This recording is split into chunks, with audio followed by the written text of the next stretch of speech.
Shabbat shalom à tous mes amis, Parashat Vayetze. J'étais dans un mariage, et c'était un mariage sur Chabad, et la Kala, on a mis un voile dans tous les yeux, dans toute la figure.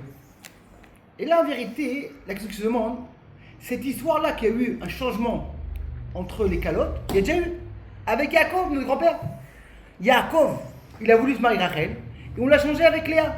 Imaginez-vous qu'une personne veut se marier avec une fille. Il va mettre le voile à la fille,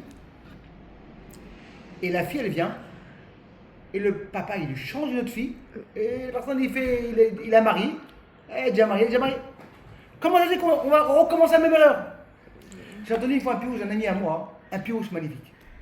Il dit en vérité que la Torah te dit que Rachel était très belle. Et Léa, elle avait les yeux qui étaient un petit peu pleurants. C'est qu'en vérité, Rachel était parfaite. Et Léa, elle avait les yeux un petit peu pleurants. Elle était moins parfaite. On veut dire au Khatan Kala, quand une personne se marie, tu vas te marier avec deux femmes. Aussi avec Rachel, aussi avec Léa. C'est très beau, tu vas te réveiller le matin, t'as Rachel à la maison. Gentillesse, elle sourit. Après quelques heures, elle va être un peu dure, un petit peu plus dure. Mais ne t'inquiète pas, elle va retourner Rachel. C'est ça qu'on dit au Khatan Kala. Dans l'histoire de Rachel et Léa, on voit comment Yaakov voulait se marier avec Rachel. À la fin, son beau-père, après 7 ans, il a donné Léa.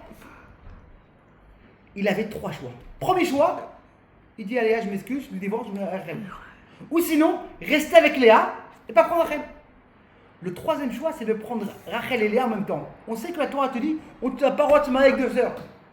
Et il faisait toute la Torah. Comment c'est possible que Yaakov, qui mettait des téphilines, comme on voit chez Abraham Avinu, il a donné à ses invités d'abord le lait, après la viande, pas mélanger. Il a fait une chose qui est tellement claire dans la Torah, on n'a pas le droit avec 2 sœurs. Le Rambam te dit en vérité, c'est que toute la route qu'il faisait, c'était seulement en Eretz Israël. En dehors d'Israël, que Yaakov habitait, il ne faisait pas là-bas. Mais c'est dur à compliquer. Le rabbin explique un truc incroyable. Il dit en vérité, quand Yaakov, il faisait les mitzvot, il n'était pas obligé. Dieu ne l'a pas demandé de faire.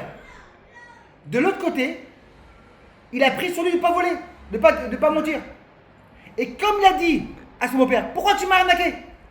Son père lui a dit, mais écoute-moi, mais c'est normal, il n'y a pas de loi ici. Il n'a pas dit ça. Parce que tout le monde avait pris sur eux de quoi? De ne pas arnaquer.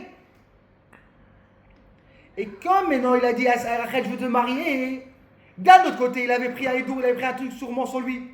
De quoi? De pas se marier avec 2 sœurs, c'est pas obligé. Il a dit, je vais mettre de côté le Khumra et je vais mettre la mitzvah. Beaucoup de fois, on arrive à un endroit. Tu viens et tu fais honte à une personne. Honte, c'est de la Torah. Et là, il y a une petite Khumra, Mashgacha, qu'est-ce que je mange? Tout le temps se rappeler d'être un mec, une personne bien.